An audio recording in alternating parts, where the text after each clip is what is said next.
জয় রাধে, জয় রাধে, জয় রাধে। মহাপ্রভু কথা 111। গতদিনের পরের কথা।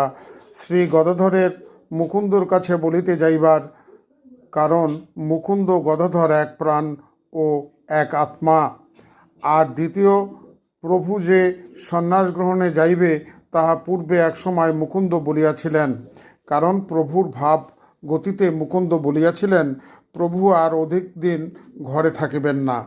সচিমাতা নিমাইয়ের হাব ভাব দেখিয়া খুবই চিন্তা করিতে লাগিলেন। মধ্য যোগে নিমাইকে কীর্তনে মগ্ন দেখিয়া তাহার চিন্তা আরও বাড়িল।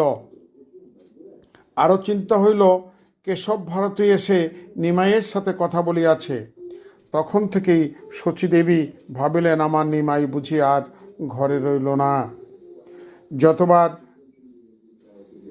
জননীর সাথে নিমাইয়ের দেখা হইত ততবার ভক্তিতে গদগদ হইয়া মায়ের চরণে পড়িতেন।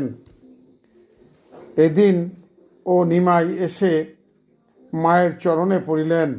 মা চিরজীবী হও বলি আশীর্বাদ করিলেন আর বলিলেন, বাপ, আমার পাশে তোমার মাসি বসে আছে, তাকে প্রণাম করো। মায়ের কথা শুনিয়া নিমাই মাসিকে প্রণাম করিলেন।